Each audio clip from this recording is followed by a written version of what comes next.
Bonjour à toutes et à tous. Aujourd'hui, nous ouvrons le troisième et dernier volet de notre série d'émissions consacrées aux légumineuses et aux protéines végétales. Et ce troisième volet est consacré au rôle fondamental que joueront les cultures de légumineuses dans l'agriculture de demain, pour rendre les sols plus fertiles, pour réduire les émissions de gaz à effet de serre, bref, pour aller vers une agriculture durable qui contribuera aussi à la lutte contre le changement climatique. Ça fait quand même beaucoup de choses, c'est un beau défi. Et pour en parler, j'ai le plaisir d'accueillir sur ce plateau Marie-Hélène Geoffroy, bonjour. Bonjour. Vous êtes directrice de recherche à l'unité agronomie de l'INRA Versailles-Grignan. Benjamin Lamère, vous êtes agriculteur, vous êtes également agronome, vous êtes auteur du site ferme-lamer.fr.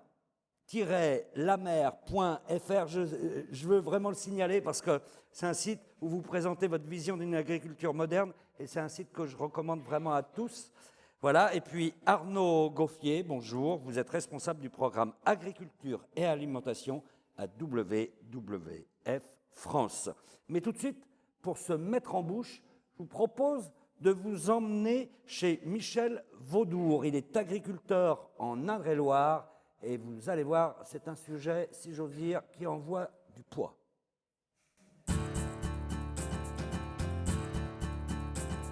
Michel Vaudour est agriculteur en Indre-et-Loire, juste à côté de Tours. Il cultive des céréales et des légumineuses. Aujourd'hui, on va récolter du pois d'hiver.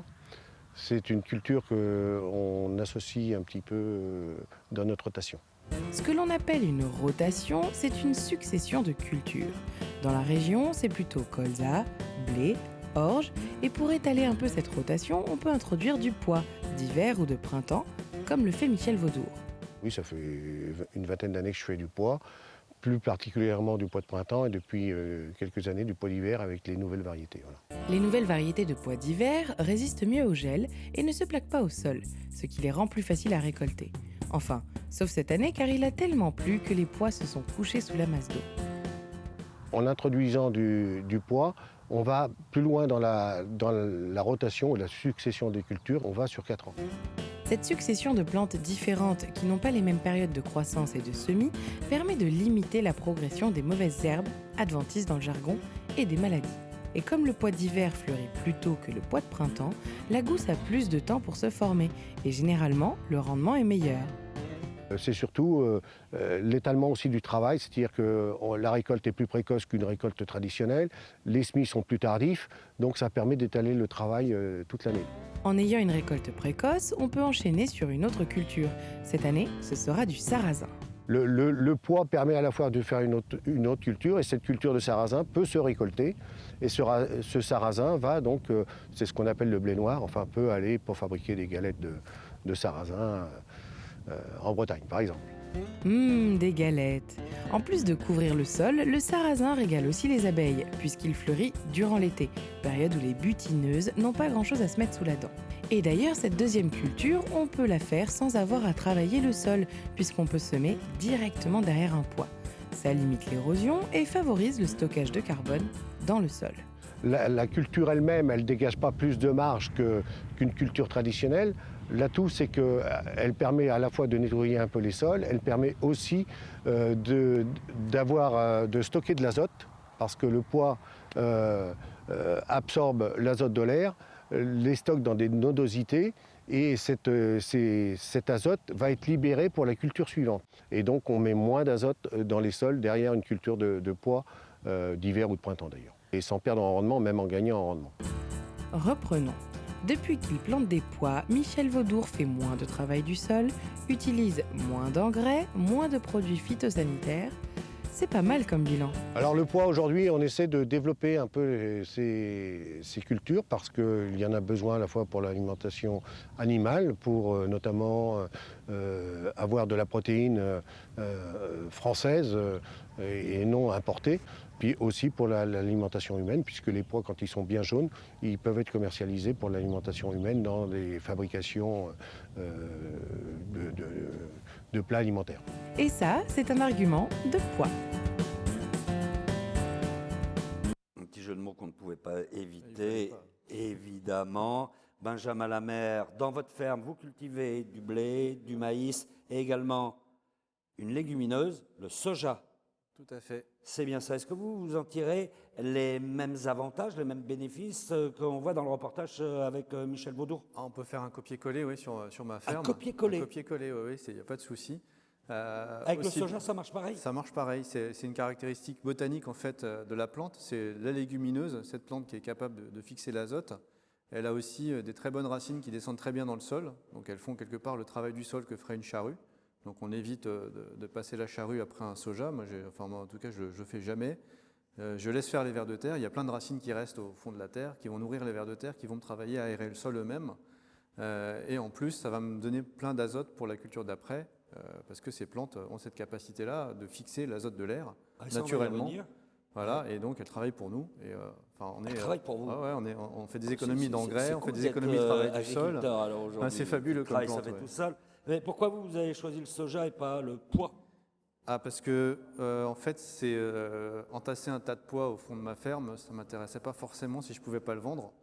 Donc ce qui se passe, c'est qu'il y a une usine à 10 km de chez moi qui transforme les graines de soja en lait de soja, en jus de soja. Et donc, c'est des contrats avec cette usine qui ont permis de développer la culture dans ma région et de pouvoir avoir cette légumineuse là qu'on voit fleurir un peu partout dans nos champs. Donc c'est du soja à la fois à destination animale et à destination... Alors c'est essentiellement une destination humaine. Humaine? Oui, c'est du lait de soja qu'on peut retrouver après dans les supermarchés. Au petit déjeuner, le soir, avant de se coucher, etc. Enfin, à toute heure, on peut en boire. Et il se trouve que les coproduits, il reste un petit peu des résidus pour transformer le soja en lait de soja. Ces coproduits-là vont dans l'alimentation animale, en plus des élevages de la région. D'accord. Mais alors c'est vraiment bien pour un agriculteur de cultiver aussi une légumineuse comme ça. Mais est-ce qu'il y en a différents types où on pourrait tirer les mêmes avantages en France? Toutes les légumineuses on a parlé du soja, on a vu le pois, on retrouve les mêmes avantages. On peut parler des lentilles, on peut parler du pois chiche, on peut parler du haricot tarbais. On peut parler de ce qui sert à faire le cassoulet à Castelnaudary. Enfin, on a une richesse dans tous les territoires en France qu'on peut valoriser et on peut transformer du coup. Enfin, on peut les faire entrer en plus facilement dans l'alimentation de nos concitoyens. Enfin, c'est déjà quelque part une partie de la partie est gagnée quand les gens ont déjà l'habitude de manger ces produits-là. On a quelque part les débouchés, on a le savoir-faire. Ce qui manque parfois, c'est un petit peu peut-être le prix pour rémunérer le producteur et qu'il puisse faire cette culture-là à la place d'une autre. Ah, d'accord, ça, on va y revenir aussi. Marie-Hélène Geoffroy, dans le reportage, là, Michel Vaudour nous dit les pois absorbent l'azote de l'air. C'est un mystère, ça. Racontez-nous en quelques mots, simplement, qu'est-ce qui se passe? Non, c'est pas un mystère, en fait. Pas pour vous, mais pour nous. Il y a des bactéries dans le sol qui vont entrer en symbiose avec les plantes. C'est-à-dire, finalement, les bactéries, elles vont utiliser certains produits des plantes, notamment des sucres, et elles vont utiliser ça pour capter effectivement l'azote de l'air, fixer l'azote de l'air et le transformer en des molécules que la plante va pouvoir assimiler. Donc, ça évite de mettre de l'engrais azoté. Ça évite de mettre de l'engrais, ça évite de mettre complètement de l'engrais ou il faut mettre un petit peu d'engrais quand même?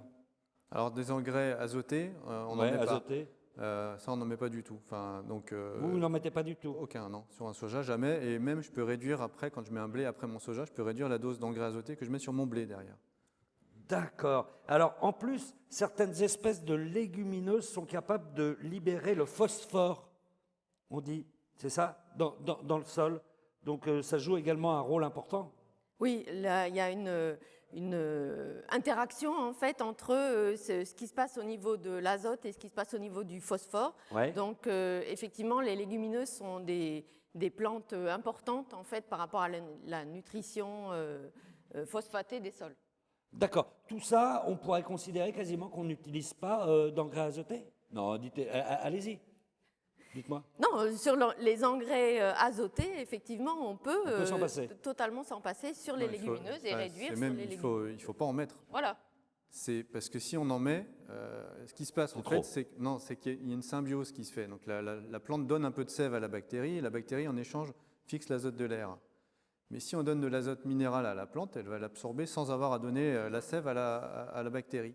Du coup, elle est fainéante, elle ne va pas donner sa sève, la bactérie ne va pas se développer. D'accord. Et si on commence par mettre un petit peu d'azote minéral chimique sur un soja, par exemple, il ne va pas réussir à fixer l'azote de l'air et on sera obligé de lui apporter toute la dose en engrais chimiques. Donc il ne faut surtout pas en mettre. D'accord, très bien. Alors dans le reportage, il est dit aussi que la rotation des cultures, notamment, permet d'éviter la progression des mauvaises herbes. Vous appelez ça les adventices, voilà. D'accord. Et des maladies aussi. Pourquoi?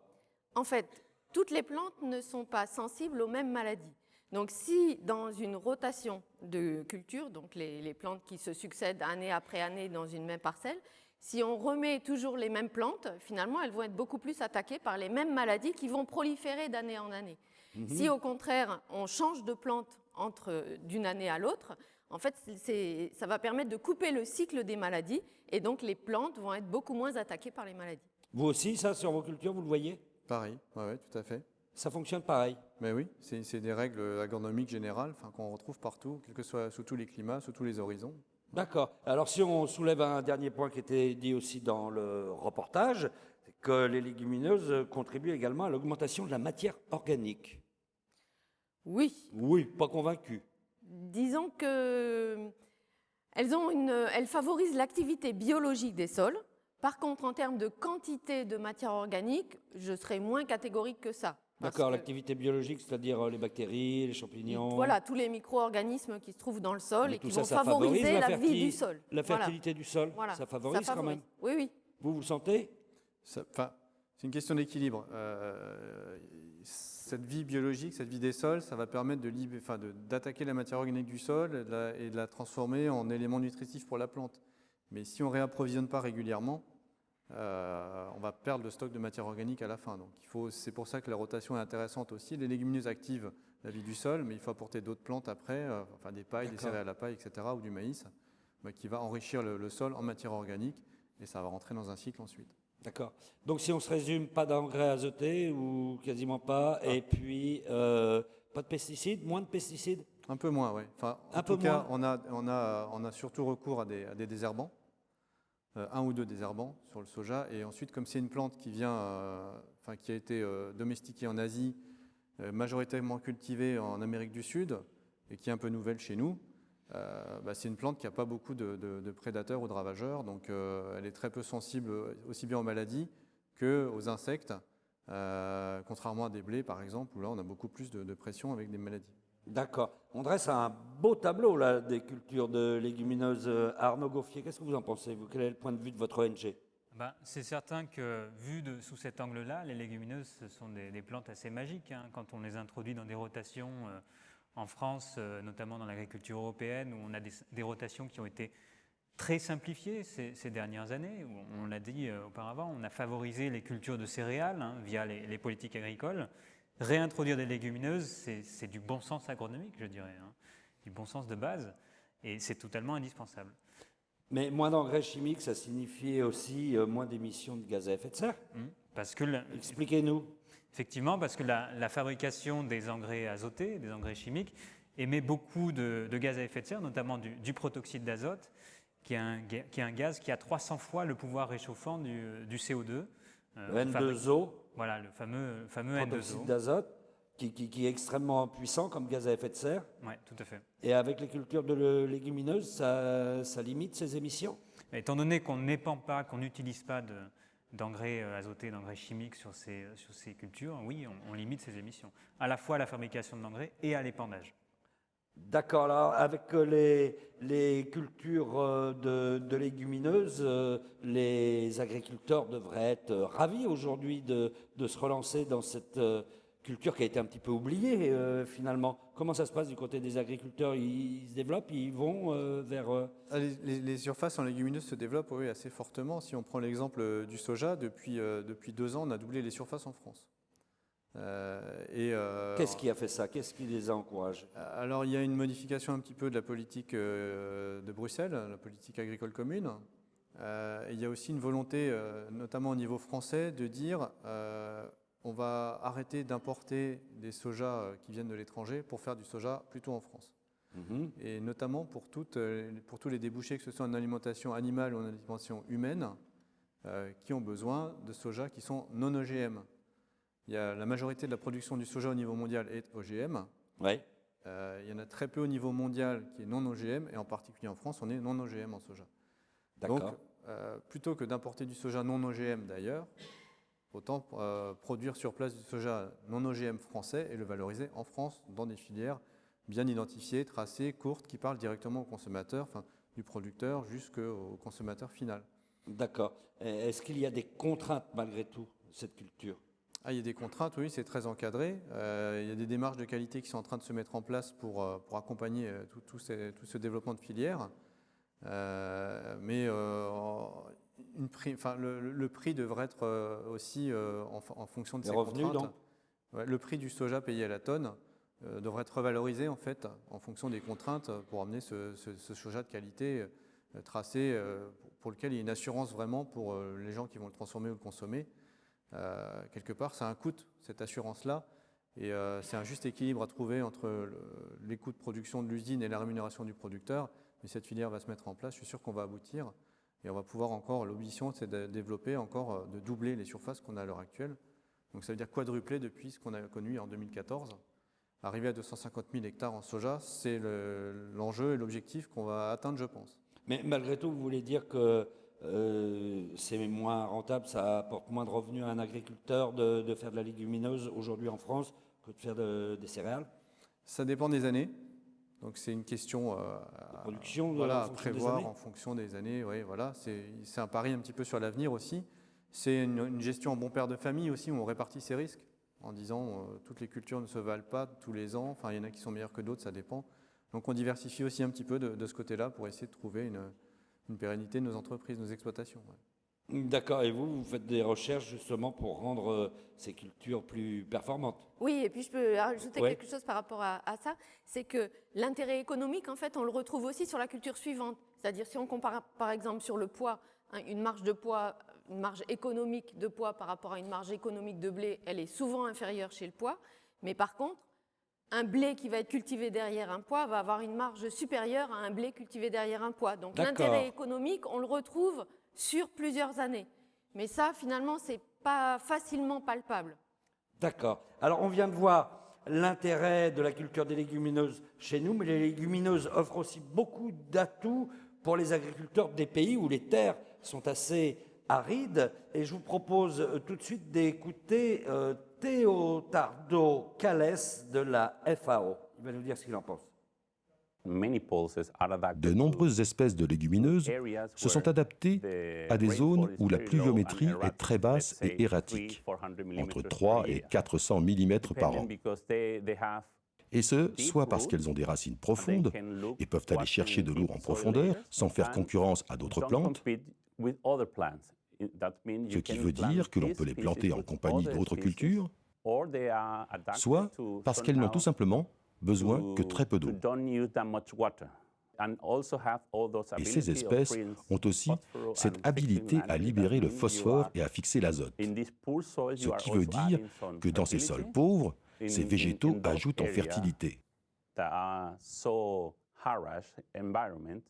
ces environnements arides où on ne peut pas cultiver autre chose, pour la sécurité alimentaire des populations vivant dans ces environnements-là, c'est très important d'avoir ce genre d'espèces à disposition. Oui, évidemment, c'est très important pour la sécurité alimentaire dans ces pays. Marie-Hélène Geoffroy, les légumineuses peuvent vraiment être cultivées sur des terres très arides ?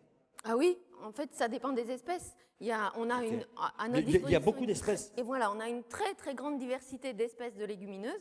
Et il y en a qui sont tout à fait adaptées à des régions très arides, des terres très arides. Lesquelles, par exemple ? On les connaît ? Il y a certaines qu'on peut trouver chez nous ou pas Ce sont vraiment des espèces qui sont adaptées Quand on regarde en France, par exemple, c'est sûr que quand on va comparer un soja à un pois chiche, ces deux espèces ne vont pas être adaptées au même terrain. Et bon, on peut penser à l'arachide, par exemple, aussi dans des pays... D'accord. Alors, ce qui est curieux, c'est que ces légumineuses sont capables d'aller chercher l'eau en profondeur. Oui. Quand il y en a. Voilà, quand il y en a. Bon, tout dépend en fait de la situation. Si on compare par exemple en France, c'est clair qu'une légumineuse va aller chercher l'eau moins profondément qu'un maïs par exemple.